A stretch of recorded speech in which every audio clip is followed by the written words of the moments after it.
Hello, my name is Dan Henke. I'm the Springville Area Crew Chief for Mercy Flight EMS. Today I will be showing you how to use the emsCharts app found on our crew iPads. One of the nice features that this app offers is the ability to collect patient signatures regardless of whether the device is connected to the internet. In addition, a large portion of the PCR can be filled out using the emsCharts app. However, you will still have to log on to the emsCharts website to attach relevant documents, complete a supply request, sign the chart, and advance it to the server. Let's get started. We're going to start by clicking on the app icon, and your username and password are going to be the same for the app that it is for the website. For Mercy Flight, it should be the first initial of your first name, the first four of your last name, and your employee number. Once you log in, you're going to see Mercy Flight as an available service, and you're going to select that and wait for the system to download.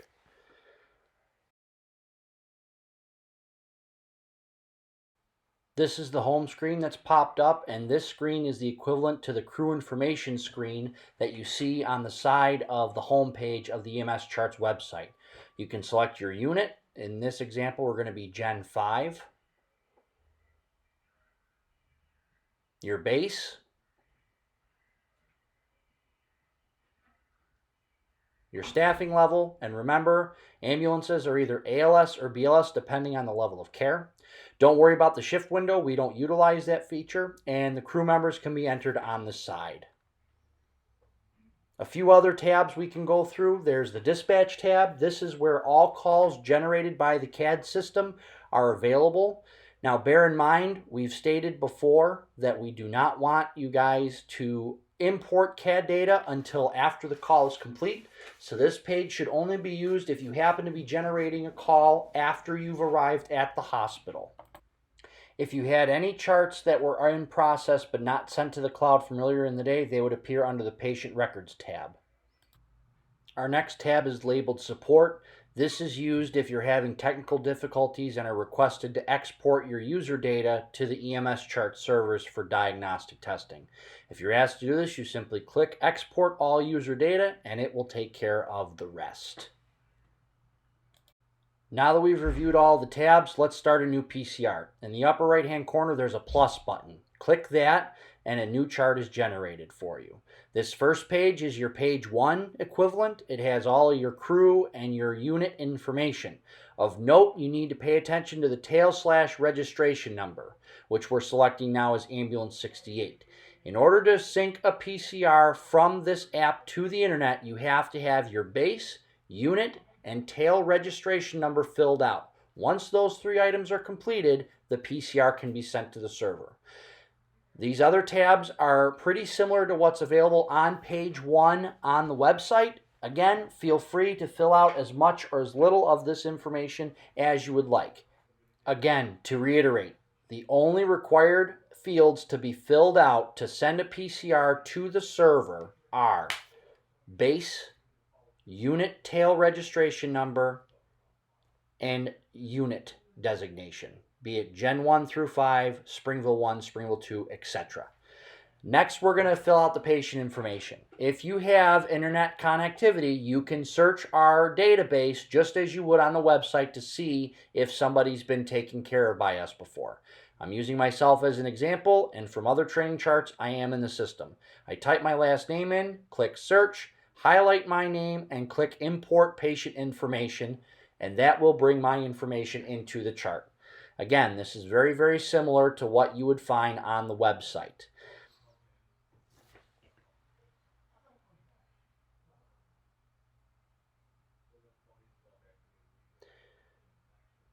If I had any medical history, that would populate here as well. Again, just like on the website, you can document how you obtained this information. It was from an emergency information source, such as a list, or who gave you the information.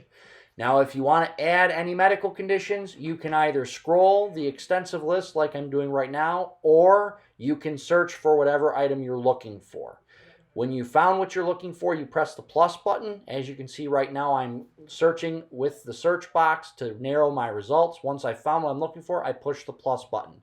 If you select something by accident, you can push the minus button and it will disappear. Going back to the other screen, if the patient does not have any medical history, you click None. The selection system works similarly for allergies and medications.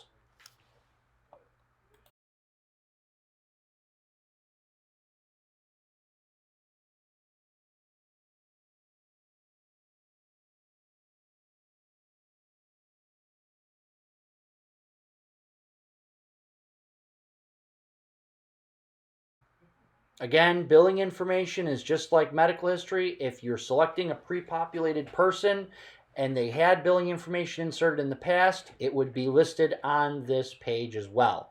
However, you can certainly add billing information if it has not already been entered.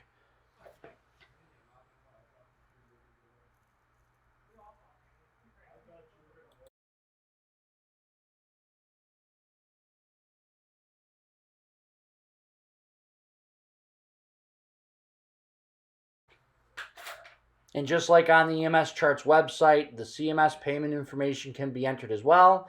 CMS condition code is required for all transports. You can enter as many items that would apply to the patient that you're taking care of and documenting.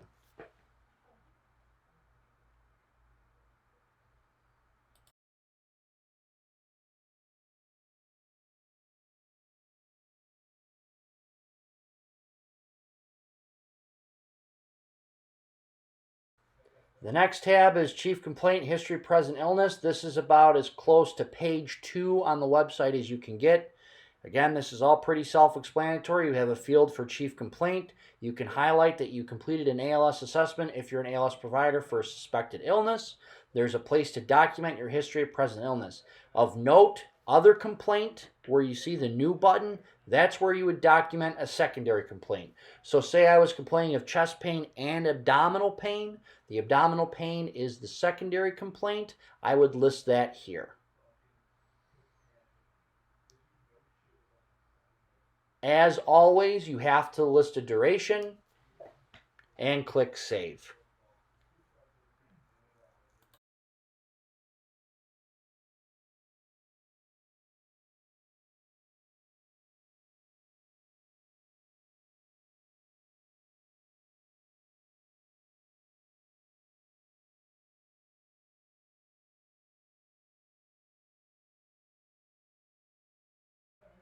Next, you'll find your impression diagnosis fields. Again, this is all the same that you would find on the emsCharts website. Scene description, again, the same. Just keep in mind, if you're clicking on any fields, you can click multiple items and always click Submit or Save on the bottom. If you want to add a specific fire company or EMS agency, if they transport and you do an intercept, see how I'm typing in the name, nothing's happening? That's because we have to do a search. You click the search icon on the right. You start to type in the name of the service. Keep in mind that this is literally listing all of emsCharts records for throughout the country. I've seen places in here from Virginia. So you have to try and be as specific as you can. If not, you're going to have to weed through a lot of different options before you find what you're looking for, which in this case is Chaffee Sardinia's Fire Company. Make sure you click Save after you're done. Factors affecting care, same as on the website. Click None. Patient movement, again, multiple items can be selected. Make sure you click Submit. Position in vehicle. And again, move from vehicle and stretcher purpose. Stretcher purpose, as we've talked about in the past, very, very important to justify medical necessity.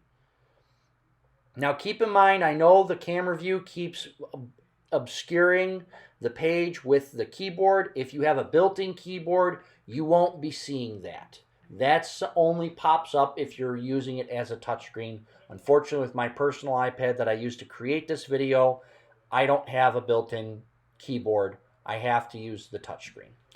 Injury details, again, that is similar to the injury section on page 2 of the website. Cardiac arrest information can be entered in here if you'd like to.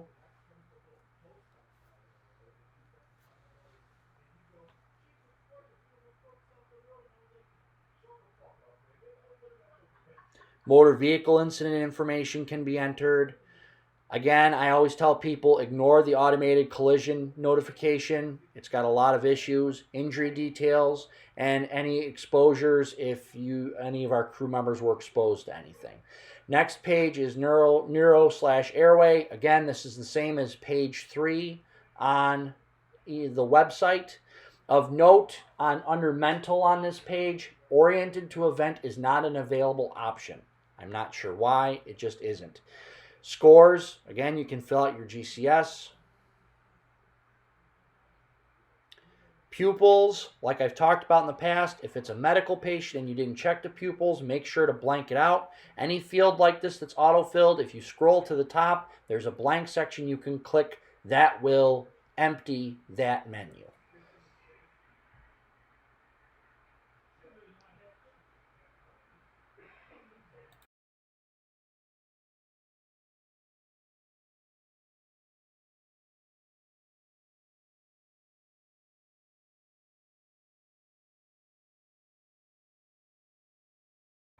Something else I want to cover real quick, ventilator settings. If you're taking a vent transfer and you have your iPad with you, this is an excellent tool to record the initial settings that the hospital had the patient on.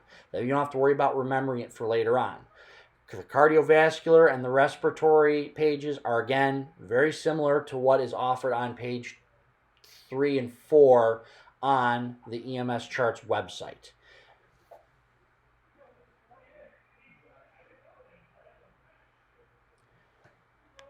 All right, secondary survey. Unfortunately, they do not have the body diagram on the secondary survey page like they do on the website.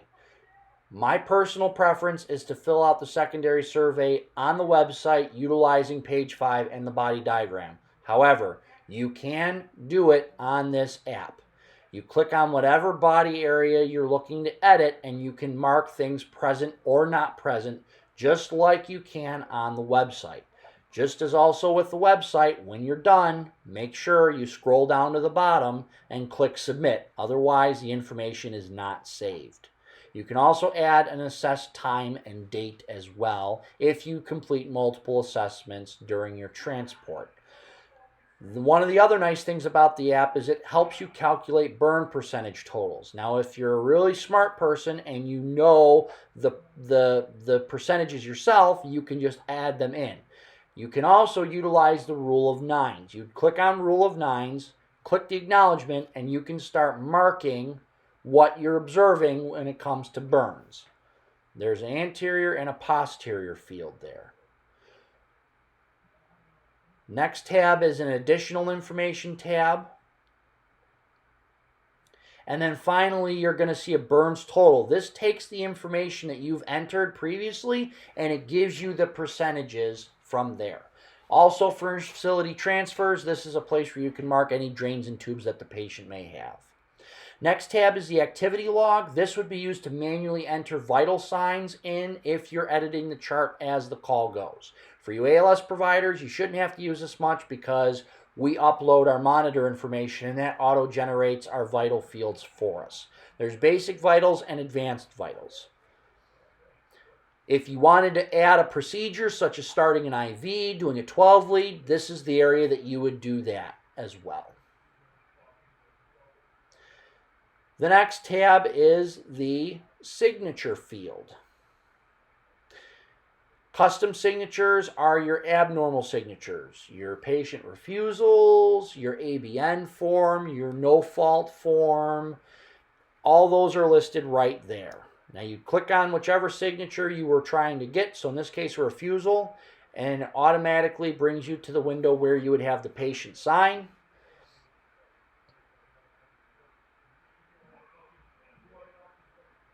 As on the website, you need to lock and save whatever signature you obtain.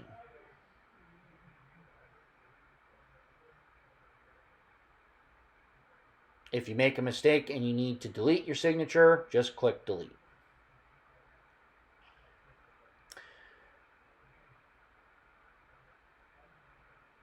Standard signatures is what we're going to be using the most. That is acceptance of treatment and transport. Section 1 is where the patient would sign if they're able to. If there's a witness, you click on the witness tab and have the witness sign and fill out their information. Again, you have to lock and you have to save whatever signatures you obtain.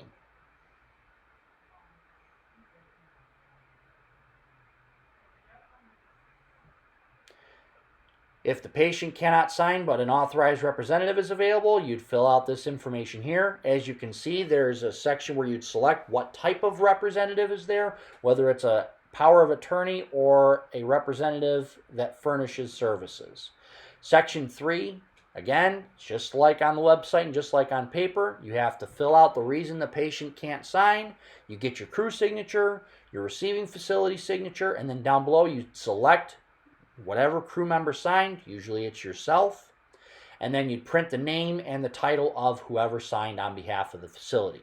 Now I'm going to demonstrate what happens if you don't lock or save your signature. I'm trying to maneuver back to field 1 or to section 1 and it's not letting me. I have to lock and save the signature before I can navigate away from this menu.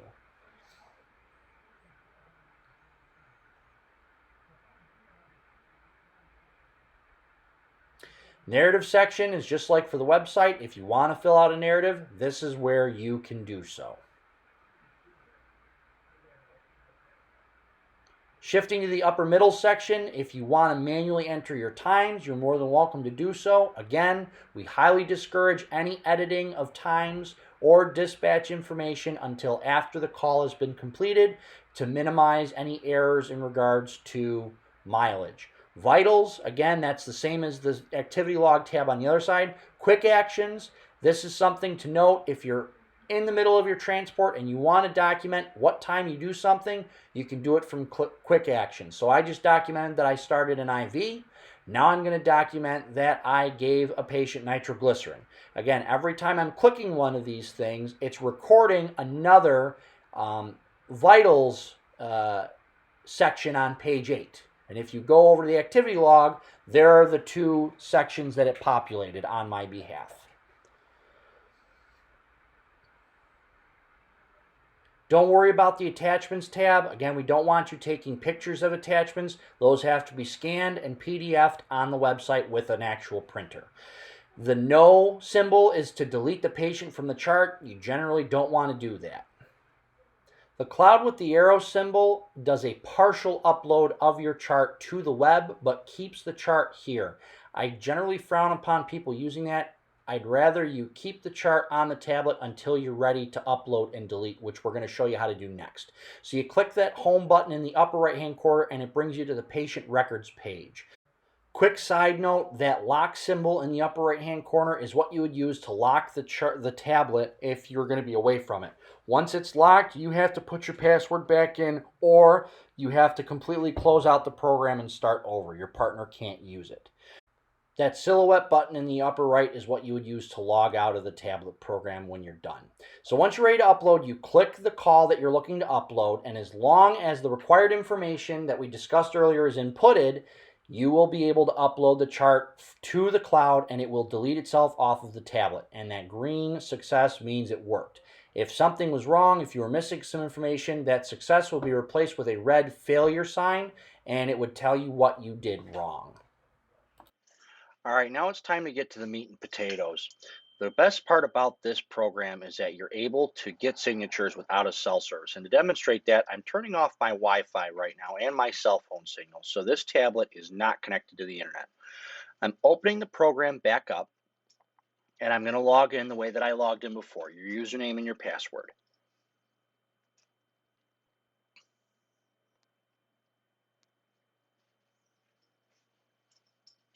You click login, and now the cloud next to Mercy Flight is red instead of green. That means you're offline. Give it a second, boot up, and voila. You're back to your home screen. You're able to start a new chart.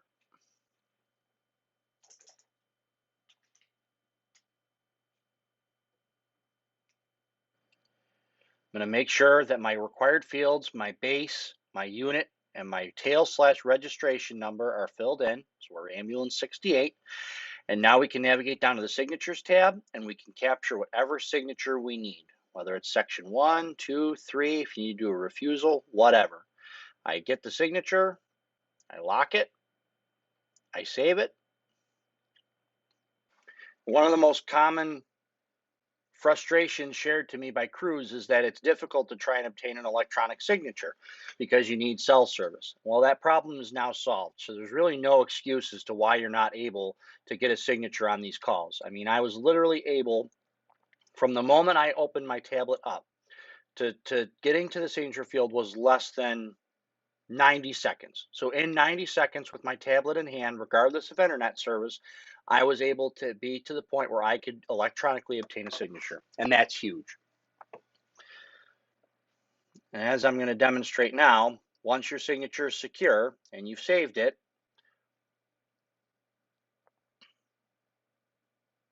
you click the home button and voila. But if you look, you'll see the upload and delete from device is not available. It's because you're not connected to the internet. Once I turn my internet back on, bingo, now you can upload your chart.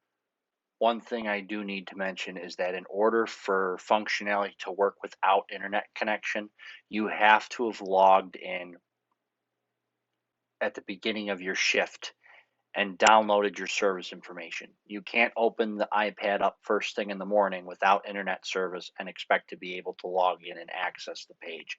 At the beginning of your day, when you're doing your truck check, you have to log in to the tablet program while you have internet service so that the tablet can download that service information at the beginning of the day. Once you've done that at least once during your shift, you will be able to log in and access all of the app's services without internet connection. And that should pretty much wrap it up. Again, this is a tool that we're giving you to use as you see fit. It is entirely up to you whether you want to use this app, whether you want to still continue to complete these charts exclusively online, or a combination thereof. My personal preference, my personal opinion, I tend to minimize the amount of charting that I'm doing on the app. I like the consistency of the online program. It's what I'm used to now. So generally speaking, I exclusively use the app for signature acquisition. All of my charting otherwise, I complete on the internet. Again, the choice is yours, what you want to do. I hope you found this video informative. If you have any questions, feel free to reach out to me. Thanks for watching.